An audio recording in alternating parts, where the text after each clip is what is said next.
You recently released your EP Termites. What's Yes. the first song a new listener should hear to get the best sense of your overall sound?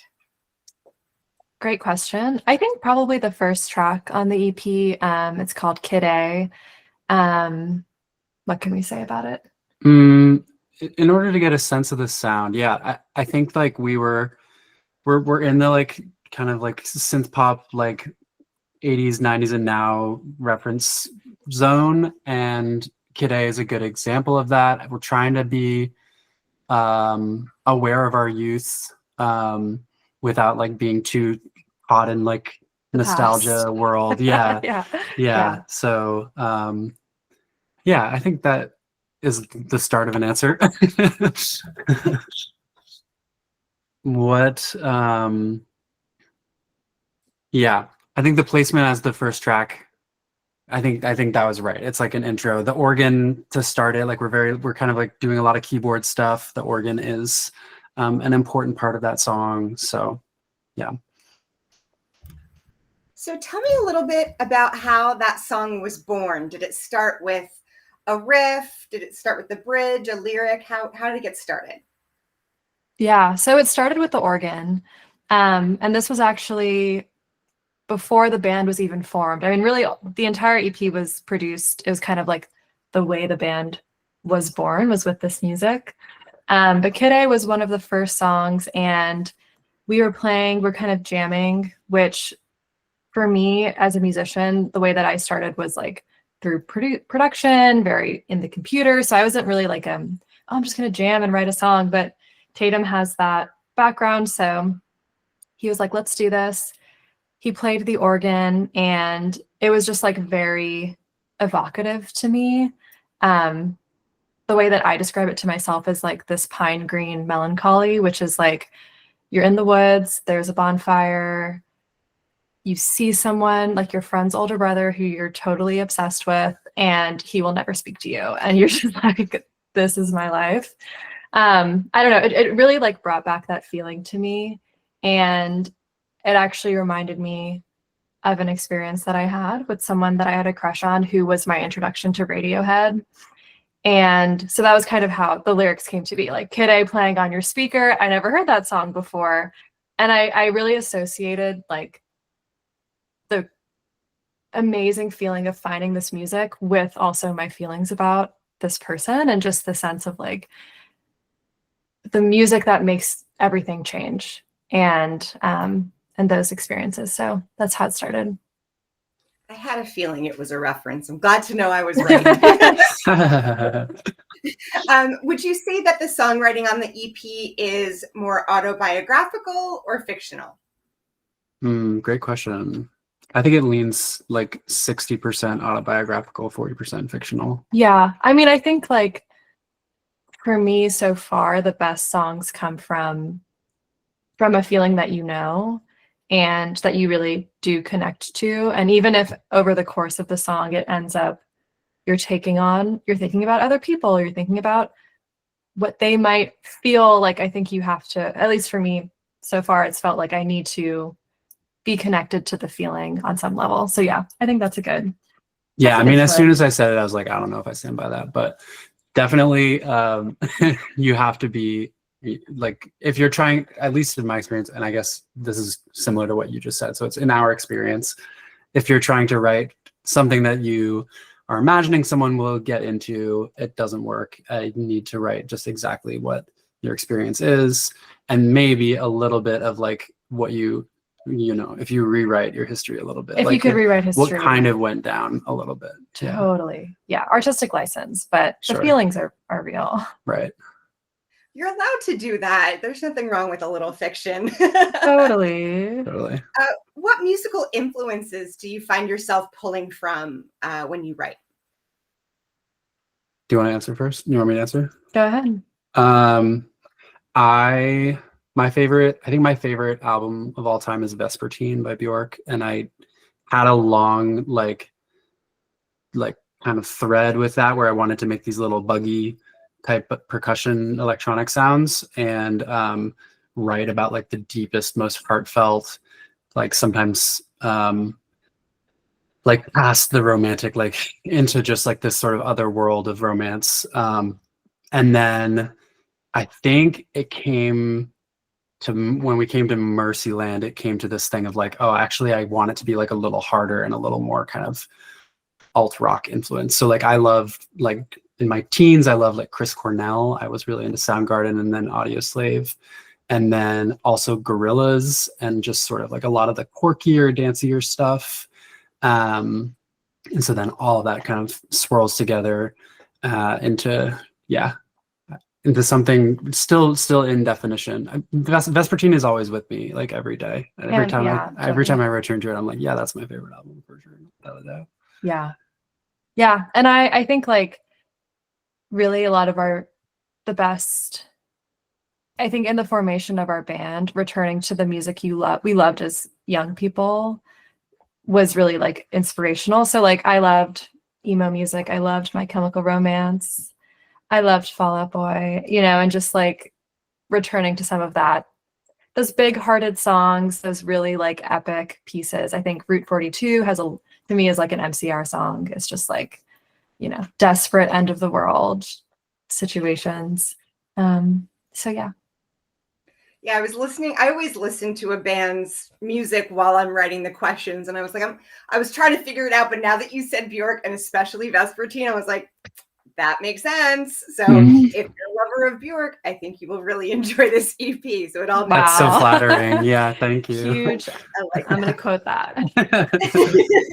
Are there any messages or feelings that you hope to elicit from a fan or listener when they press play?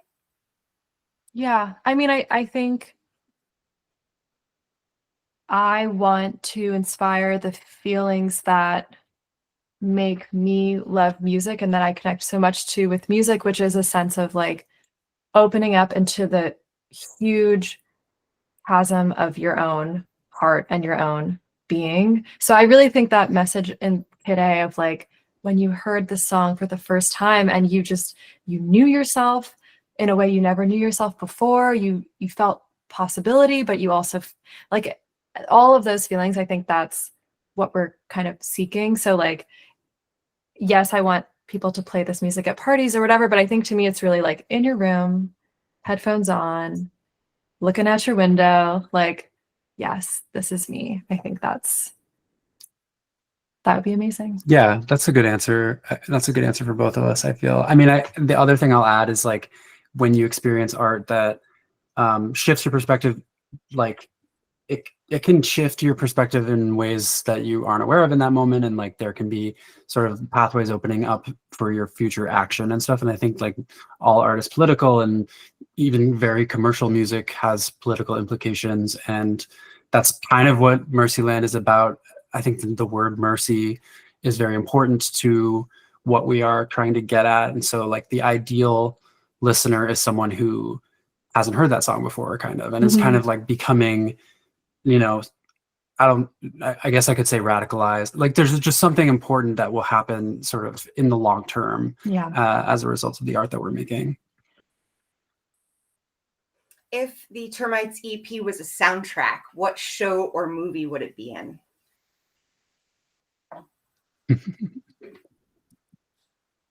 I love something more. I was going to say The Virgin Suicides, but I feel like that kind of ends in too dark of a place. Because I think we do feel a little optimism at the end of the tunnel.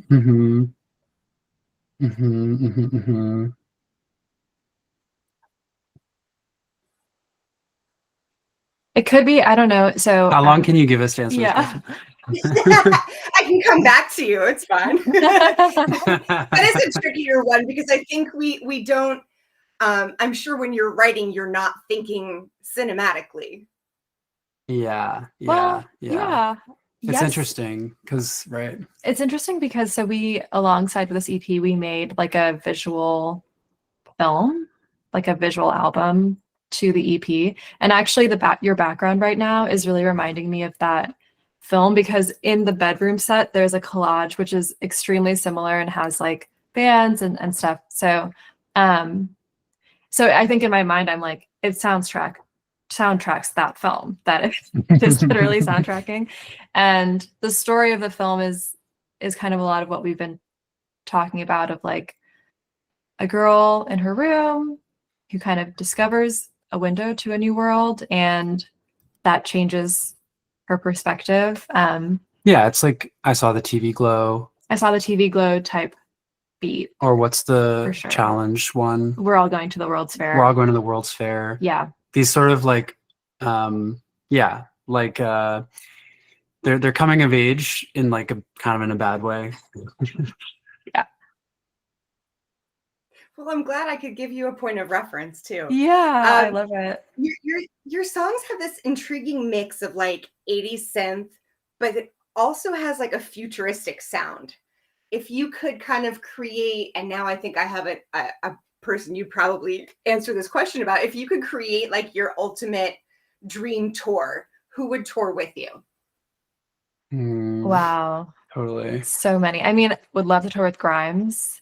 I think Problematic answer. big Grimes fan. Listen, she's a genius, and we don't need to pretend that that's not true. Hey, it's dream tour, so if this is fictional, yeah, it's totally. right. Exactly. Right. Exactly. We'd be having some tough conversations on the side, and that would be also part of the tour. Dream conversations. Yes. Yeah, Grimes. I mean, I love, like, we've been referencing this one song by Gesaffelstein over and over in our album production. Yeah. And I would love to just like hang out with that boy. I would love to tour with, I mean, I feel like it would be really fun to open for Crystal Castles, or not Crystal Castles, Fantagram. Sorry. Here, I got you. They just started putting out some new music, and yeah, definitely an inspo in Fantagram. Yeah. Who do you have in mind? Yeah, you said you thought you had a good answer. I was going to say you're going to have Bjork in there somewhere. Oh yeah, sure. Well, Bjork, Rosalia, FKA, like all of our alt pop. Yeah, producer, deconstructed club, like never knew anything like this type haunted music. Women. Yeah, I mean. Yeah. No, you're right. That's the right answer. Arc, yeah. Because of the semi, or in spite of, your writing, do you find that songwriting or performing brings more catharsis and release for you? I think that it's a great question, because I think they bring out different types of catharsis. I think that I am a more like mental person, kind of like I think that I'm like a writer before I'm a performer, probably. So in a sense, I think that I feel the most expressed through writing, and it feels the most almost like unconscious. And so there's a catharsis that comes from, oh, I didn't know what I meant until it's out there. Like, it's not like I knew what I was going to say, and then I say it, and then I'm like, oh, I start to understand myself more. But I think that performance, because it's of the demands of communicating with another person who's in front of you, and the adrenaline, and it's just so like high stakes because it's happening right now, and it's so difficult. I think like that does kind of take me over, I think, in a way that is like truly cathartic. Yeah. I mean, they both, songwriting and performing, take you on this like somewhat painful journey, I think. And so getting to the end of whatever little part of the process you're in is extremely cathartic. To me, I'll give a third option, which is like retooling little sounds, like being in the computer. It's like one of the only things that's not just like genuinely like some like hedonistic addictive thing that I will get lost in and be like, I'm just going to do this for hours and not even know what else is happening in the world. That's like the truest form of catharsis in music making for me. Nice. I always ask that because I watch some people perform and I'm like, man, they are releasing some demons on stage, and that must also be such a unique way to kind of deal with things that most people don't get to. Totally. when it comes to releasing new music, how do you balance advertising and staying authentic when it comes to your social media use? Yeah, totally. It's, of course, a big question. I think that you need to stay in touch with the story that you're telling. And that's, I think that has to drive everything. So I think, you know, when you're making music, if you were too focused on what do I think the result is going to be, and you get away from your own decision-making process, which is your own voice and your artistry, then you can get so lost, because if it does well, then your whole internal compass is thrown off. And if it does badly, it's like, who can, you know, so I think the same thing is true with social media and with sharing the music. It's like, there's a reason you made this song. That's what you're trying to communicate with other people. And as much as you can be in touch with that and not get lost in like, I need to present a certain way or I need to do certain things, she'll learn the rules of the game. You know, those things can help you. But I think for us, it's been really important to just be in touch with like who we are and what we're trying to say, which is coming through with the music. So we don't need to like create a new thing to say. Yeah, I And think that's well put. you also mentioned that you have the video that goes with it. Yeah. What role do you think music videos have in 2025? I think that, you know, you asked the question about what this would soundtrack like, and so many people, when I talk to them about music, they talk about what songs that they love and they almost picture a movie in their minds. Like they've become so interlinked for us, I think, just as a society. So I think music videos are so important because they kind of visualize that, and they're another chance for an artist to express what they're trying to express in the music. And I just think that sitting down, laptop open, youtube.com, music video, it's fun. Like, it's just like, it's, You searching music video sometimes I really wish I could just be like, give me all music videos I want to choose from. in order in which they were released. Yeah, I just think it's become such a part of how in this era of popular music for the last, like, what, at this point, 30, 40 years, that it's just, they're so intertwined. So I think amazing music videos still rock. And that maybe is a place where I think sometimes, I feel like we're seeing this, like there was maybe a period where people were trying to make really viral stuff for socials. And I feel like now the pendulum has shifted and I'm seeing more and more like filmic, high quality, emotional, creative uses of music video to tell the story of the music. So yeah, to once again bring Bjork and Rosalia into it, like oh the my Virgin gosh. music video. It's like, yeah, and it doesn't matter what you're, I mean, you can just make something that changes the song completely, right? Like I listened to the song maybe 3 times and loved it. And then I saw the video and I was like, okay, well, I see a new angle. yeah, it's like the whole thing, like the whole point. And yeah, so opportunities. And I think it is a good question in part because there is this death of high budget music videos. And it's sort of like, it is definitely sad, but it's also, it reopens the frontier a little bit. Mm-hmm. Let's level the playing field a bit. Well, stay tuned for much more from Mercyland. Be sure to check out their new EP, Termites. This is Jackie, thanks to Chorus FM and In the Key of Change. Thank you so much, guys. I appreciate it.